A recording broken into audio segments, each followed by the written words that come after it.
오늘은 특별히 1919년 3월 1일 대한제국에 대한 이 일본 제국의 무단 통치에 항거하는 3.1 독립만세 운동이 발생한 지 107주년이 되는 날입니다. 여러분, 대한제국의 이 자유독립과 또 해방을 위하여 대한독립만세를 외치다가 죽은 사람이 몇 명인지 아십니까? 대한독립만세 외치다가 죽은 사람이 7,500명이 넘었고요. 부상당한 사람만 45,000명이 넘었습니다. 여러분, 이들의 외침은요, 단 한 가지였습니다. 오직 하나, 대한의 자주독립이었습니다.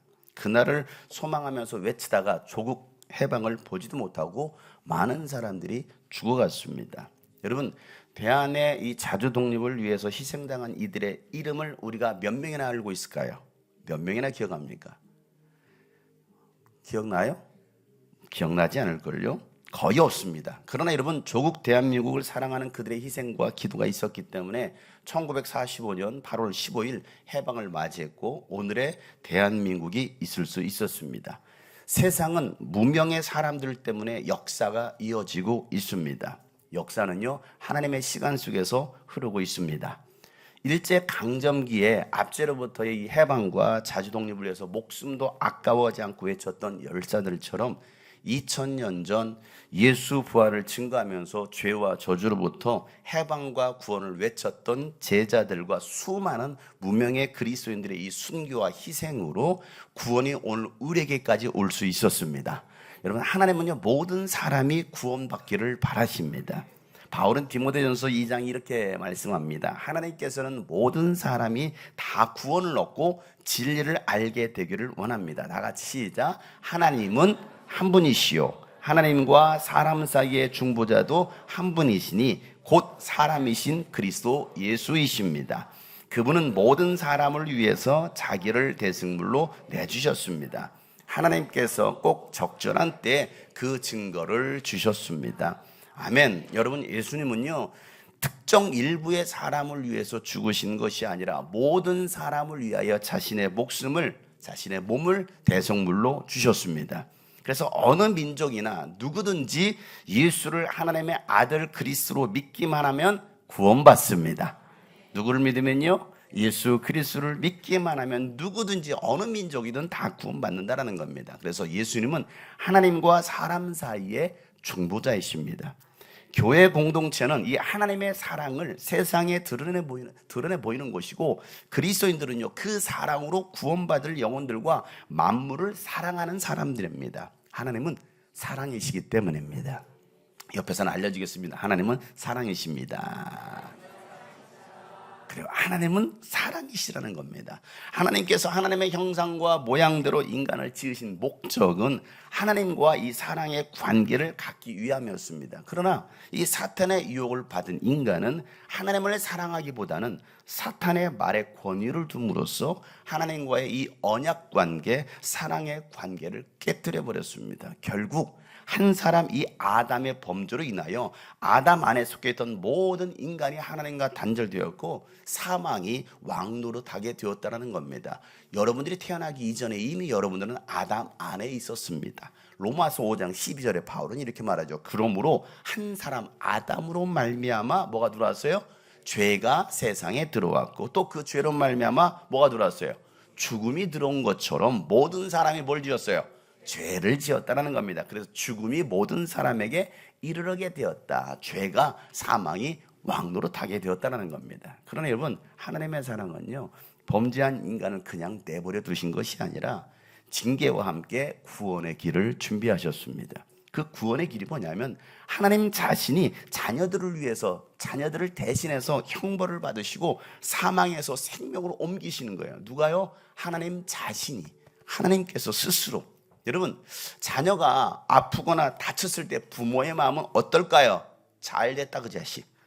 말도 더럽게 안 들더니 속 썩이네. 아주 속이 다 시원하네. 그럴 부모 있을까요? 있어요. 가끔 이상한 부모는. 정상적인 부모는요, 그러지 않습니다. 자녀가 아프거나 다쳤을 때 아유, 왜 아프고 다치고 그래? 하면서 혼을 내는 것이 아니라 부모가 대신 아프더라도 자녀가 낫기를 바라는 마음을 갖습니다. 왜요? 사랑하기 때문에. 뭐 하기 때문에? 사랑하기 때문에. 우리 부모들 그러지 않나요? 아직 결혼하지 않은 사람들은 아직 몰라요. 자식을 안 낳아봐서. 그러나 내가 부모가 되고 나면 차라리 내가 대신 아팠으면 좋겠다라고 여러분 생각하지 않습니까? 그 하나님의 사랑이 이 땅에 나타나신 것입니다. 하나님께서 세상을 사랑하셔서 이 땅에 하나님의 아들 예수 그리스도를 보내주셨고, 그를 믿는 자들은 뭐하지 않고 멸망하지 않고 영원한 생명을 얻게 하여 주셨습니다. 여러분, 예수님께서 2000년 전 이 땅에 오심은 바로 하나님의 언약을 이루시기 위함입니다. 그래서 창세기 3장 15절에 하나님은 이렇게 말씀하시죠. 다 같이 한번 읽어보겠습니다. 시작. 내가 너로 여자와 원수가 되게 하고 너의 자손을 여자의 자손과 원수가 되게 하겠다. 여자의 자손은 너의 머리를 상하게 하고 너는 여자의 자손의 발꿈치를 상하게 할 것이다. 아멘. 그래서 바울은 로마서 5장 8절에 그러나 우리가 아직 죄인 되었을 때에 예수 그리스도께서 우리를 위하여 뭐 하셨어요? 죽으셨다는 겁니다. 이래야 하나님께서 우리에 대한 하나님의 자신의 사랑을 확증해 주셨다라고 말씀하시는 겁니다. 말로만 내가 너희를 사랑해가 아니라 실제로 자신을 죽이면서까지 아들 예수를 보내주셔서 죽이면서까지도 우리를 뭐 하셨다라는 거예요? 사랑하셨다라는 겁니다. 다시 한번 옆에서 알려주겠습니다. 하나님이 당신을 사랑하셨습니다. 하나님이 당신을 지금도 사랑하십니다. 그래요. 하나님께서 우리를 사랑하심으로 말미암아 우리에게 예수 그리스도를 보내주셨던 겁니다. 여러분, 죄인들을 향한 이 하나님의 사랑을 나타내는 곳이 어디라고 했어요? 교회 공동체라고 했습니다.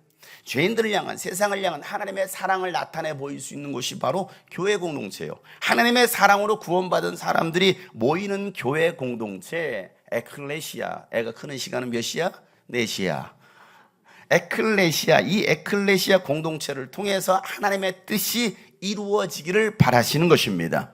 그래서 여러분, 교회 공동체에 주신 비전, 사명이 있다면 그것은 하나님을 알지 못하는 이들에게 사랑을 전하고 그들도 하나님을 사랑하게 하는 것입니다. 하나님을 예배하게 하는 것입니다. 이게 교회 공동체에 주신 비전이요, 사명이요, 우리 교회의 비전이라는 겁니다.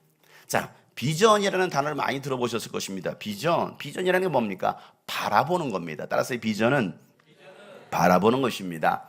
그렇죠. 우리 교회가 가고자 하는 방향성, 즉 이상의 목표와 표대가 바로 비전입니다. 우리가 무엇을 바라보고 어느 목표점을 향하여 가고 있는가. 그런데 중요한 것은 나의 목표가 아니라 하나님의 목표여야 되고, 나의 뜻이 아니라 하나님의 뜻, 내 시선이 아니라 하나님의 시선으로 바라볼 때 이게 진짜 비전이 될 수 있다는 겁니다.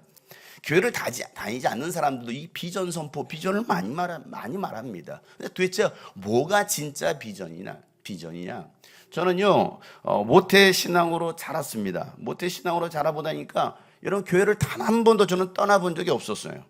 교회는요, 저의 삶의 일부였습니다. 그리고 저의 비전은 의사가 되어서 잘 먹고 잘 사는 거였어요. 매아가 의사가 되겠다고 수년 동안 그렇게 공부하고 한국에 왔다 갔다 했는데 드디어 목사님 저 합격했어요. 목사님이 가고자 하시는 의대에 합격했어요. 고대. 저를 약 올리더라고요. 나사렛에서 저한테 카톡이 왔어. 내가 잘 지내니? 그랬더니 갑자기 목사님 그렇게 가시고자 했던 고대 의대에 합격 통지서를 저한테 다 보내주더라고. 그래서 내가 야 축하한다. 그래서 제가 3주 전에 이스라엘 갔을 때 나사렛을 지나갔거든요. 목사님 저희 집에 오세요. 약 올라가지고 안 갔어. 일부러. 그래요. 자, 비전. 저의 비전은요, 의사가 되어서 잘 먹고 잘 사는 거, 이게 저의 비전이었습니다. 그런데 고등학교 1학년 여름 수련을 통해서 제가 예수님을 인격적으로 만나고 저의 비전이 바뀌었습니다. 바로 영혼을 구원하는 목사가 되는 것이었습니다. 그리고 교회에 대해 제가 이렇게 한 번도 빠지지 않고 다녔던 그 교회에 대한 생각도 바뀌었습니다. 어릴 적 다녔던 교회부터 청소년기에 다녔던 교회, 그리고 예수님을 인격적으로 만난 이후 보게 된 교회들, 그리고 신학을 하면서 성경을 읽고 품게 된 교회는요, 저의 생각이 바뀌기 시작했어요. 예수님께서 디자인하신 사도행전적인 이 교회가 제가 꿈꾸기 시작했습니다. 2009년도 주님이 꿈꾸신 교회를 개척하기 전에 2008년도에 10가지 교회 비전을 세웠습니다. 2008년 12월 달에. 그리고 그 비전을 2009년도 1월 4일 첫 주일 예배 하는 이 주보에다가 그 비전을 기록했습니다. 제 첫 주일 예배 2009년도 1월 4일 첫 주일 예배 설교 원고에 이렇게 썼어요. 여러분 2009년 새해가 밝았습니다. 지금으로부터 17년 전 이야기잖아요. 2009년 새해가 밝았습니다. 새해 첫 주일 예배 오신 여러분들을 환영하고 주의 이름으로 축복합니다. 특별히 오늘은 새해와 더불어 더욱 의미 있는 예배가 되는 것은 주님이 꿈꾸신 바로 그 교회 설립 첫 예배이기 때문에 더 큰 의미가 있습니다. 오늘 예배 시작은 교회사 속에 길이 남을 역사적인 날이기에 감동과 기대가 있습니다. 이곳에 모인 여러분이 새 역사의 주인공입니다. 이게 첫 주일 설교 첫 시작이었어요. 너무 거창하지 않습니까? 오늘 예배 시작은 교회사 속에 길이 남을 역사적인 날이기에 감동과 기대가 있습니다. 이렇게 말했습니다. 그리고 여러분이 바로 새 역사의 주인공입니다. 이게 첫 주일 예배 설교 원고였고 그렇게 선포했습니다. 말 같지도 않은 이야기 아닙니까? 청년 4명 앉혀놓고 개척을 하고 첫 주일 예배를 드리는데 교회 이름도 정하지 않고 시작한 교회는 우리 교회가 유일할 거예요.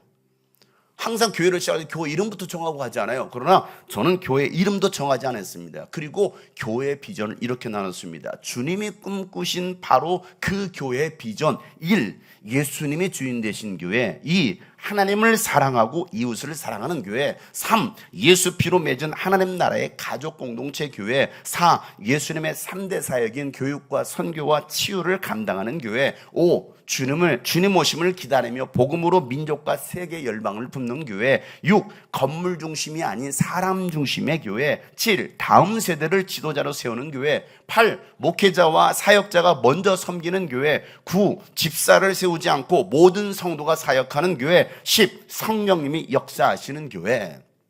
이게 제가 개척하기 전에 2008년도 12월 달에 바로 세웠던 교회 10가지 비전이었습니다. 제 짧은 인생 가운데 또 짧은 신앙생활이었지만 제가 보고 느낀 교회와 2000년 전 교회사와 또 성경 속의 교회를 묵상하며 정리한 교회 10가지 비전이었습니다. 저는 첫 주일 설교 결론을 다음과 같이 선포했어요. 병사는 죽어도 전쟁은 반드시 이겨야 되고 핍박과 순교가 온다 해도 예수님은 증거되어야 됩니다.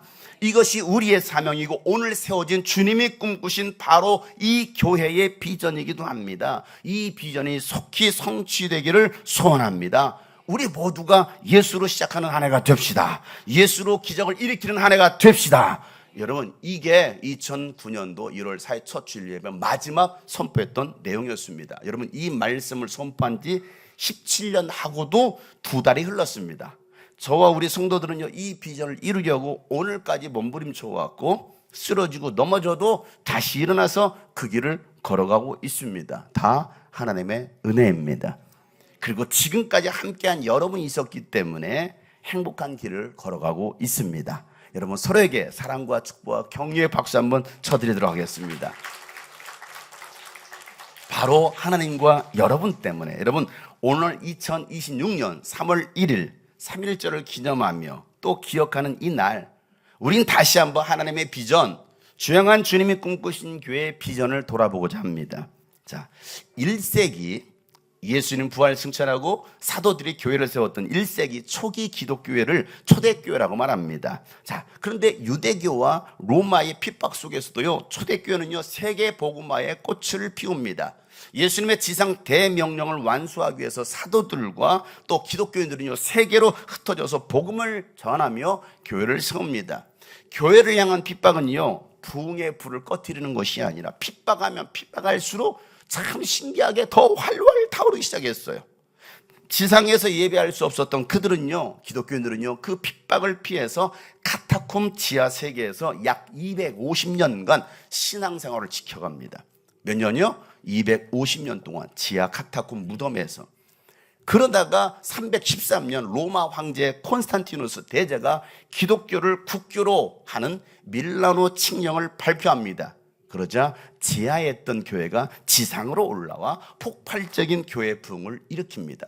저희 교회가 약 한 6년 동안 지하에 있다가 3층으로 지상으로 올라왔거든요. 그런 폭발적인 놀라운 은혜가 313년 기독교가 공인화되면서부터 시작됩니다. 그런데 문제는 교회가 국가 위에 세워지다 보니까 순수한 신앙을 잃어버리고 권력과 세속화로 병든 거대한 종교 집단이 되고 맙니다. 교회가 영혼을 살리는 생명의 유기체가 아니라 교황과 사제들과 조직을 확장하기 위한 괴물 집단이 되어버립니다. 그래서 면죄부를 팔기 시작했고 성경에도 없는 교례를 만들어내기 시작합니다. 그래서 교리를 따르지 않거나 로마 카톨릭에 순응하지 않으면요, 그들이 마녀 사냥꾼이 되어가지고 사람들을 다 잡아 죽이기 시작합니다. 교황청의 타락은 곧 종교개혁의 불씨가 됩니다. 1517년 10월 31일 마틴 루터가 비텐베르크 성당 문에 붙였던 95개조 방방문은요, 성경으로 돌아가자 했습니다. 뭐라고요? 성경으로 돌아가자. 사제에게 받는 고해성사, 천주교는 지금도 고해성사를 합니다. 사제에게 받는 고해성사는 참된 회개가 될 수 없고, 내가 면죄부를 샀다고 해서 죄가 용서되거나 연옥에 있는 그 영혼이 구원받는다는 이 교리는 전혀 성경적 근거가 없다라고 비판합니다. 그러면서 교황은 오늘날 제일 부유한 자보다도 더 많은 재산을 가졌으면서 왜 가난한 신자들의 돈이 아닌 자기 돈으로 성 베드로 성당을 짓지 않는가라는 질문을 공개적으로 던집니다. 가장 큰 부자가 교황이었습니다. 지금도 마찬가지입니다. 그리스도인은요, 면죄부를 통한 가짜 평안이 아니라 고난과 죽음을 통해서 그리스도를 따르는 십자가의 길을 걸어야 됩니다 라는 그 결론을 내렸던 겁니다. 아드폰테스, 본질로 돌아가자라는 겁니다. 본질로 돌아가자. 오직 성경으로, 오직 그리스도, 오직 은혜, 오직 믿음, 오직 하나님께 영광. 이 종교개혁의 5대 강령은요, 교회를 교회되게 하는 거였어요. 성경적인 교회를 만들어가는 겁니다. 종교개혁은 초대교로 돌아가자라는 결단과 희생이었습니다. 여러분, 올해로 종교개혁 509주년이 되었습니다. 509년, 종교개혁이 일어난 지 509년이 되었는데요. 그런데 마틴 루터의 이 95개조 방방문이 한국교회와 오버랩이 되는 것은 저의 기분 탓일까요? 509년이 흘렀는데 왜 그 당시와 지금 이 한국교회의 모습과 오버랩이 될까요? 성 베드로 성당 같은 그런 교회의 대형화와 세습화, 돈과 성공을 축복으로 여기는 만몬주의, 일부 목사들과 장로들의 권위의식과 부패와 타락은요, 제2의 종교개혁이 일어나야 될 이유입니다. 저와 우리 교회가 제2의 종교개혁을 일으키는 교회가 되기를 소망합니다. 저는 그래서 가는 곳마다 여러분 다시 제2의 종교개혁이 일어나야 됩니다라고 외치고 있어요. 오늘 이 교회의 비전을 나누는 것도 모든 성도들이 이 비전으로 하나가 되고 성숙한 교회로, 성경적인 교회로 나아가기 위함입니다. 마귀가 하는 일은요, 공동체를 깨트리는 것입니다. 분열시키기 위해서요, 같은 생각을 하지 못하게 합니다. 이상한 말들을 막 퍼뜨리고 소문을 퍼뜨리고 거짓말로 또 오해와 갈등을 일으킵니다. 마귀의 선동에 여러분 속아서는 안 됩니다. 하나님의 비전으로 교회가 하나 되어야 됩니다. 여러분, 목회자의 생각과 성도들의 생각이 같아야 되고요, 목회자의 말과 성도들의 말이 같아야 돼요. 이게 달라지는 순간 교회는 깨지는 겁니다. 그래서 고린도전서 1장 10절에 보면 분열됐던 그 교회를 향한, 고린도 교회를 향한 바울은 이렇게 말하죠. 형제자매 여러분, 나는 우리 주 예수 그리스도의 이름으로 여러분에게 권면합니다. 다 같이 시작. 여러분은 모두 같은 말을 하며 여러분 가운데 분열이 없도록 하며 같은 마음과 같은 생각으로 뭉치십시오. 아멘. 여러분, 우리 교회가 절대 분열이 일어나면 안 됩니다. 같은 마음과 같은 생각을 뭉쳐야 됩니다.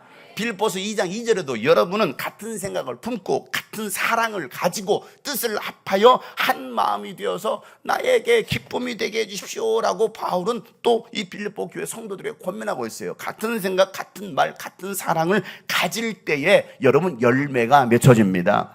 여러분, 초대교회가 부흥했던 것은요, 같은 생각, 같은 말, 같은 사랑으로 하나가 되었기 때문입니다. 그래서 사도행전 2장에 보면 초대교회 그 원초적인 교회의 모습을 이렇게 성경을 기록하고 있습니다. 다 같이 읽어보겠습니다. 시작. 그리고 날마다 한 마음으로 성전에 열심히 모이고 집집이 돌아가면서 빵을 떼며 순전한 마음으로 기쁘게 음식을 먹고 하나님을 찬양하였다.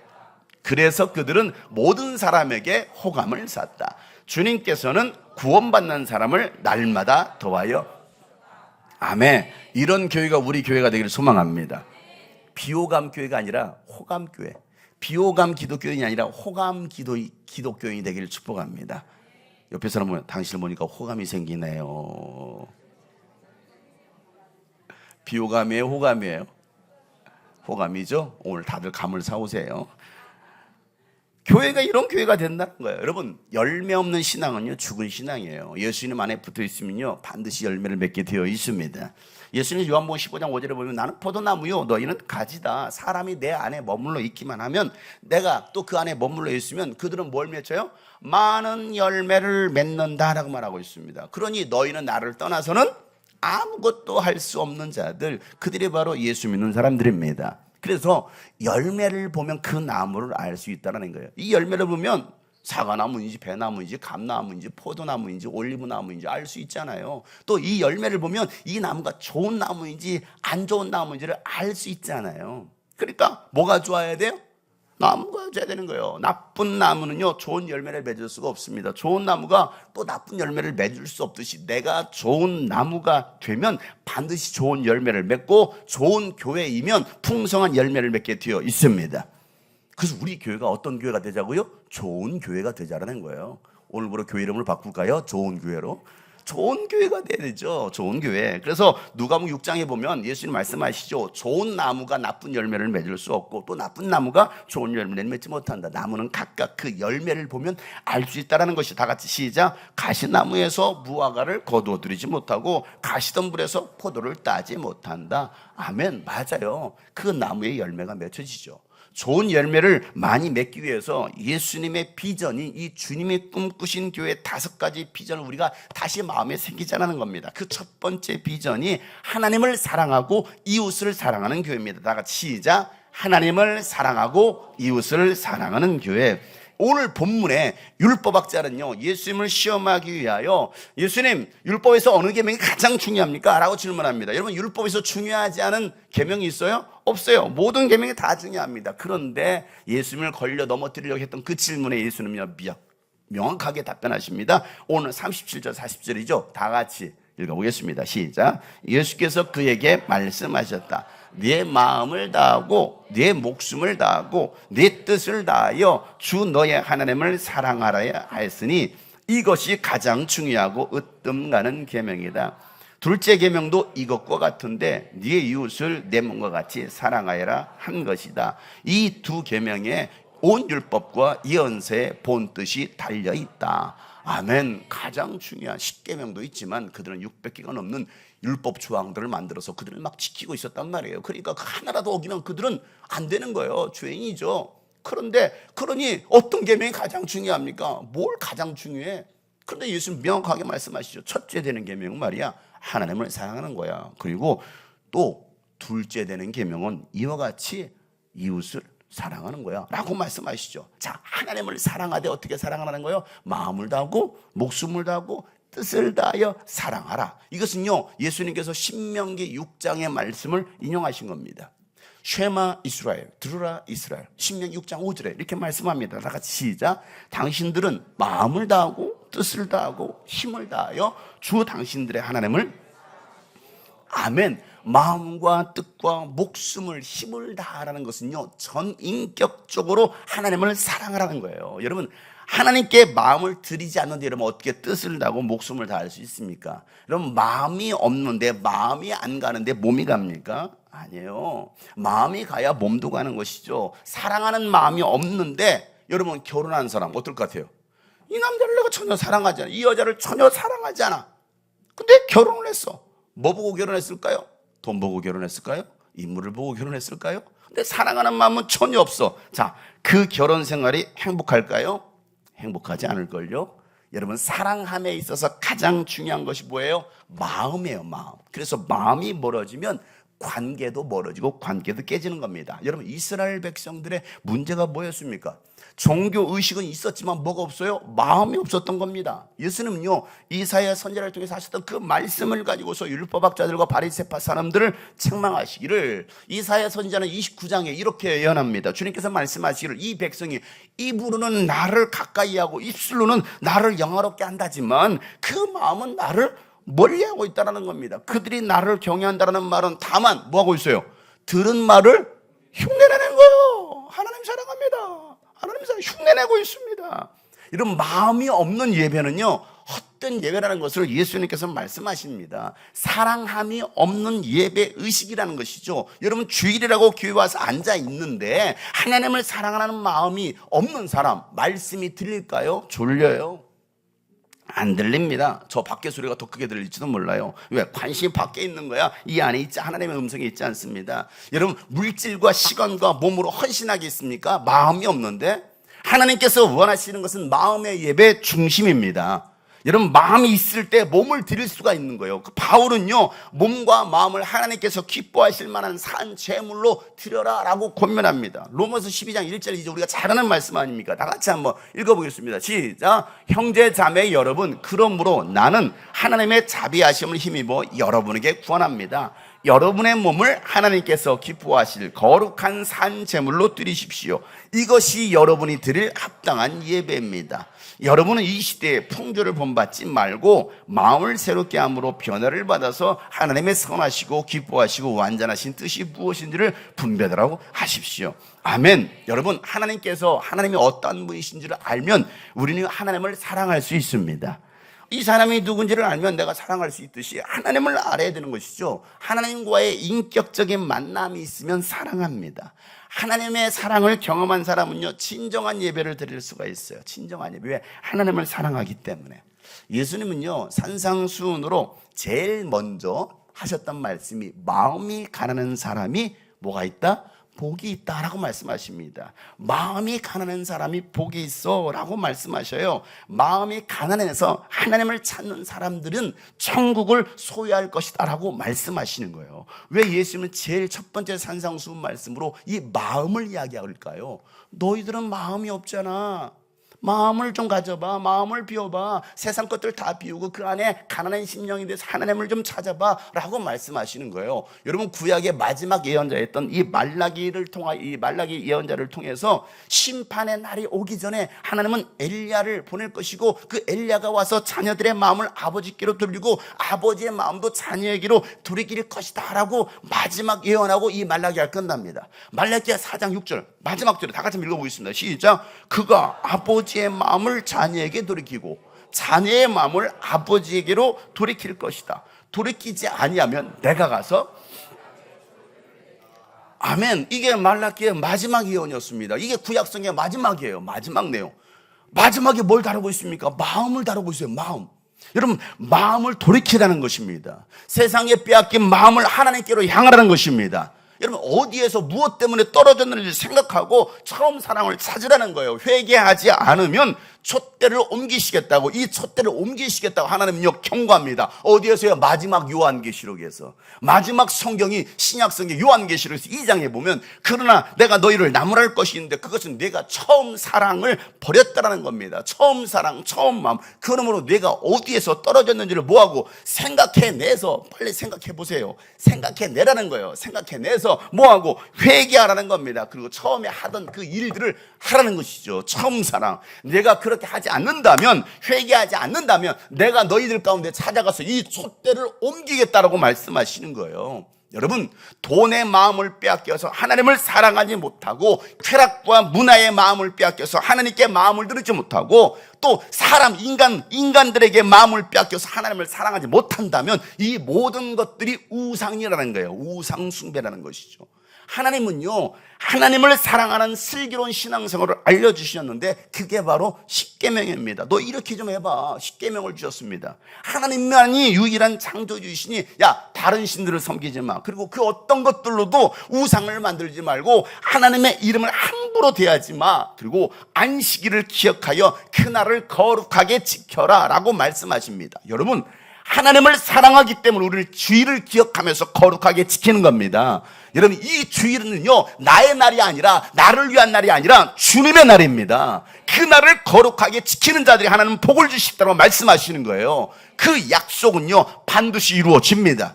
하나님을 사랑하면 반드시 계명을 지키게 되어 있습니다. 그래서 요한일서 5장 3절에 요한은 말합니다. 하나님을 사랑하는 것은 그 계명을 지킨다라는 것입니다. 사랑한다면서 계명을 지키지 않으면 그건 사랑하는 게 아니죠. 하나님의 계명은 무거운 게 아니라는 거예요. 무거운 짐으로 여기는 사람이 있어요. 말씀을.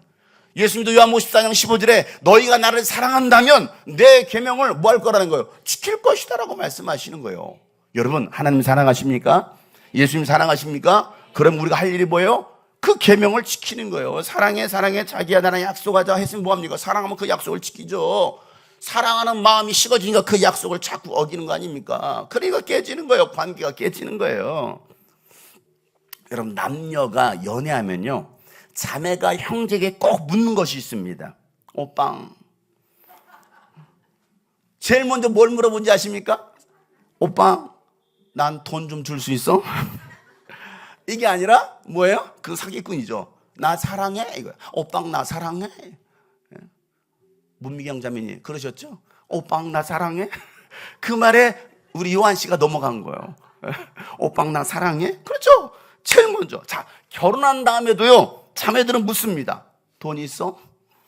이게 아니라 뭐예요? 나 사랑해? 계속 묻는 거예요. 사랑하는지를 체크해 보는 거예요. 나 사랑해, 나 사랑해, 나 사랑해. 다른 거 없어.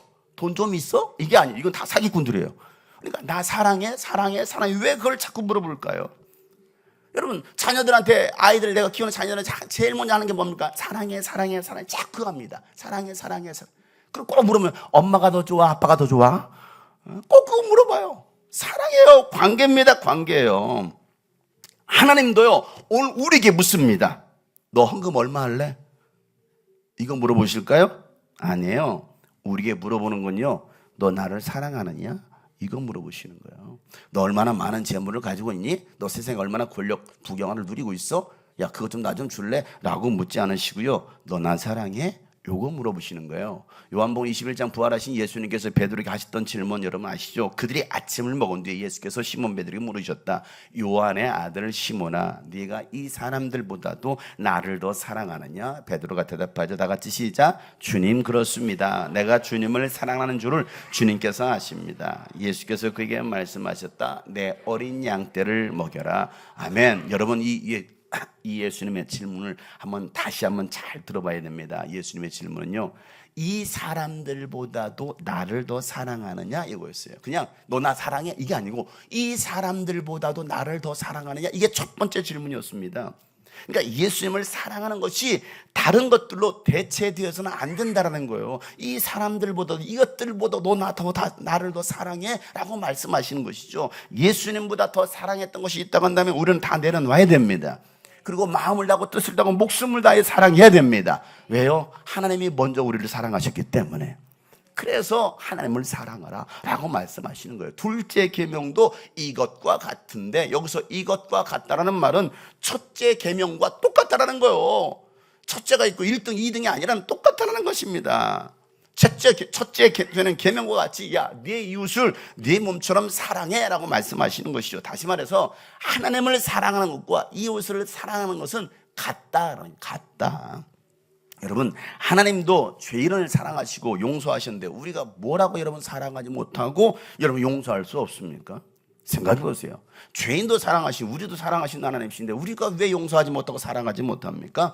용서하는 것은요, 내 마음이 가서가 아니라 선택이 아니고 명령이에요. 내 의지와 감정과 상관없이 하나님께서 말씀하셨기에 하나님의 마음으로 사랑하고 용서하는 거예요. 그래서 마가복음 11장 25절에 보면 예수님의 말씀, 야, 너희가 기도할 때 어떤 사람과 서로 등진 일이 있어. 그러면 먼저 뭐 하라는 거예요? 용서해. 뭐 하라고요? 용서해. 그래야 하늘에 계신 너희 아버지께서 너의 잘못도 용서해 주실 거야 라고 말씀한. 기도하기 전에, 예배하기 전에 서로 등지지 말고 용서하라는 거예요. 용서. 여러분, 저분들을 용서합시다. 그 용서를 받아들이지 않고 우리가 할 일은 뭐 하는 거예요? 용서하는 거예요. 함께 대들고 싸고 욕하는 게 아니라 용서하는 것이죠. 용서는요, 그래서 내가 먼저 하는 겁니다. 누가 먼저 하는 거예요? 저 사람이 와서 사과하면 내가 용서 받아주지 뭐. 아니에요. 내가 용서하는 겁니다. 용서는요, 피해자라고 여겨지는 사람이 먼저 하는 게 용서지. 그렇잖아요. 용서예요. 내가 먼저. 그러니까 나의 일방적인 용서를 할지라도 내가 용서해야 나도 용서받을 수 있다라고 예수님 말씀하시는 거예요. 예수님께서 제자들의 기도를 가르쳐 주시면서 이렇게 말씀하시죠. 그 기도에 주기도문 가운데 6장 4절에 보면 너희가 남의 잘못을 용서해 주면 너희 하늘 아버지께서도 너희를 뭐 할 것이다? 용서해 주실 것이다 라는 것입니다. 그러니까 먼저 용서하라는 것이죠. 먼저 용서하는 자가 사랑하는 자입니다. 여러분, 용서하지 못하고 마음에 담아두고 있는 사람은요, 늘 불행해요. 그 마음에. 이게 용서의 마음이 해결이 안 되니까 늘 내 자신이 불행합니다. 그 마음 때문에 응답받지 못하고요, 늘 걸려 넘어지는 거예요. 여러분, 신앙생활에도 자유함이 없습니다. 왜? 이게 용서가 해결이 안 되니까. 마귀가 제일 좋아하는 사람이에요, 그런 사람을. 왜? 있잖아요, 용서하지 못하는 그 마음이 내 안에 있으니까. 예수님은요, 우리에게 율법이 아닌 새로운 계명을 주십니다. 뉴 버전. 어떤 말씀을 주십니까?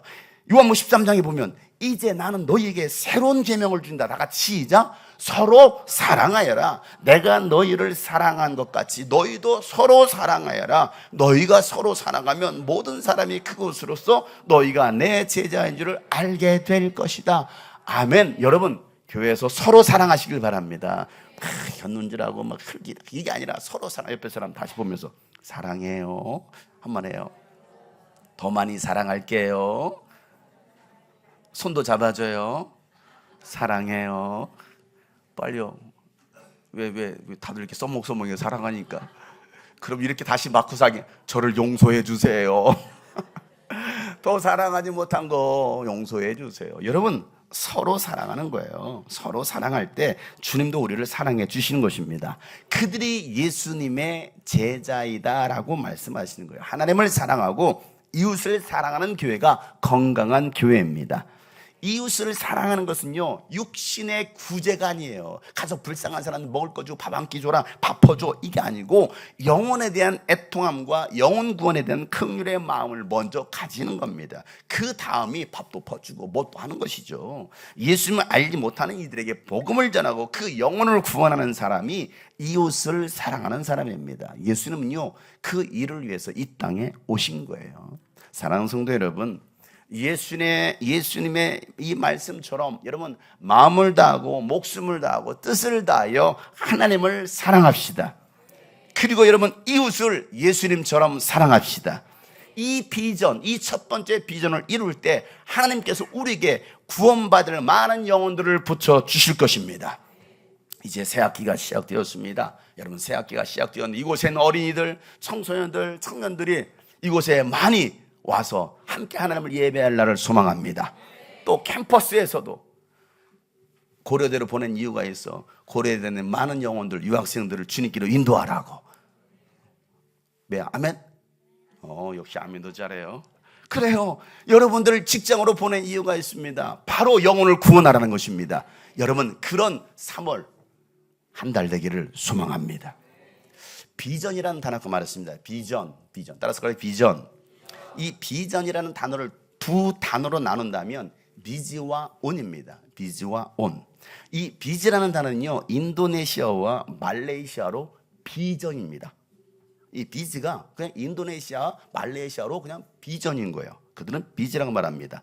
다시 말해서 꿈에, 그가 가지고 있는 그 꿈에 생명력을 불어넣어서 현실을 만들 수 있는 그 모든 과정을 우리는 비전이라고 말할 수 있습니다. 믿음은 바라는 것들의 실상이요, 보이지 않는 것들의 증거다. 아멘. 보이지 않지만 내가 믿음으로 꿈을 꾸고 바라봤더니 이루어지더라는 겁니다. 이 말씀처럼 아무리 좋은 목표와 비전이 있다 할지라도 그 다음에 해야 될 일이 뭐냐면 스위치를 뭐 하는 거예요? 온 하지 않는다면 그 비전은 완성할 수 없습니다. 그러니 이 비전은 하나님의 뜻을 구체적으로 순종하면서 지속하면 완성되는 게 바로 비전입니다. 이제는 이 비전의 스위치를 켤 때입니다. 여러분, 첫 번째 이 비전 스위치 뭐예요? 사랑하라. 누구를 사랑하라? 하나님을 사랑하고 이웃을 사랑하라. 여러분, 이 비전 스위치를 온하시기를 축복합니다. 그래서 함께 세상을 밝히고 함께 하나님의 나라, 하나님의 비전을 이룰 수 있는 우리 모두가 되기를 소망합니다. 함께 찬양하며 기도할 때 하나님, 이 마음 품고 내가 이제는 열방으로 세상으로 나가게 도와주세요. 캠퍼스로, 직장으로, 가정으로, 이웃들에게 찾아가도. 그래서 정말 하나님을 내가 먼저 하나님을 사랑하고 이웃을 사랑할 수 있는 내가 되기 원합니다. 그런 마음까지 함께 찬양으로 고백합니다. 아버지 사랑합니다. 아버지 감사합니다. 아버지 나갑니다. 연약한 모습 이대로 아버지 사랑합니다. 아버지 사랑합니다. 아버지 감사합니다. 아버지 나갑니다. 연약한 모습 이대로 주의 보혈로 나를 정결케 하시옵소서. 주의 보혈로 나를 정결케, 주의 보혈로 새롭게, 주의 은혜로, 주의 은혜로 나를 감싸네. 죽은 내 영 살리네. 아버지 사랑합니다. 아버지 사랑합니다. 우리의 마음을 다하여 감사합니다. 감사합니다. 아버지 나갑니다.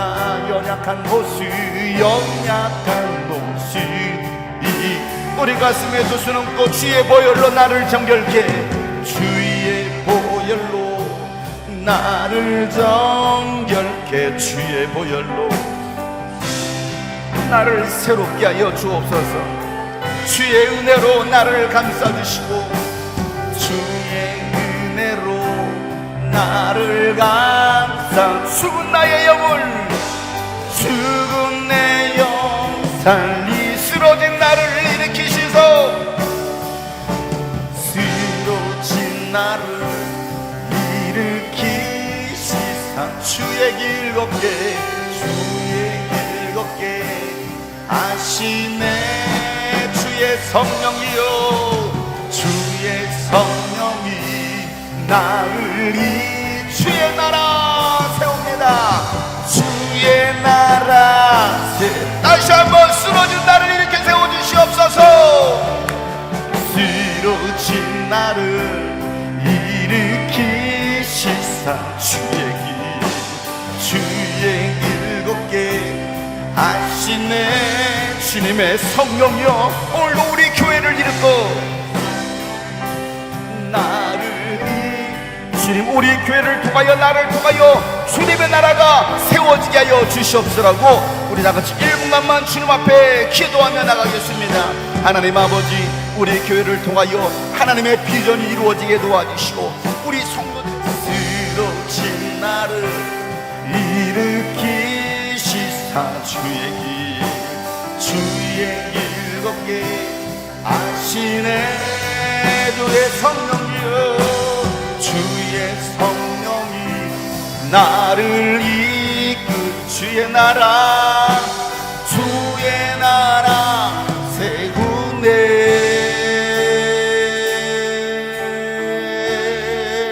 아버지 사랑합니다. 아버지 사랑합니다. 아버지 감사합니다. 아버지 연약한 모습, 오늘 말씀을 기억하며 우리 마지막으로 고백합시다. 아버지 사랑합니다. 아버지 사랑합니다. 아버지 감사합니다. 아버지 감사합니다. 아버지 나갑니다. 연약한 모습 이대로 연약한 모습 이대로 연약한 모습 이대로 하나님 연약한 모습이지만 주 앞에 나오는 저희들을 기억하여 주시고 저희들을 받아주실 뿐만 아니라 저희들을 사랑해 주심에 감사하며 우리가 더 사랑하기를 원합니다. 이웃을 사랑하게 도와주셔서 하나님의 비전이 우리를 통하여 이루어지게 하여 주시옵소서. 이제는 우리 구주 예수 그리스도의 은혜와 하나님 아버지 놀랍고도 지극하신 사랑과 성령님의 감화와 감동교통 충만하심이 오늘 말씀처럼 하나님을 더 사랑하고 이웃을 사랑하기로 다시 결단한 모든 하나님의 사람들 머리 위에 이제부터 영원토록 함께 하시기를 간절히 축복하며 기도하옵나이다. 아멘. 하나님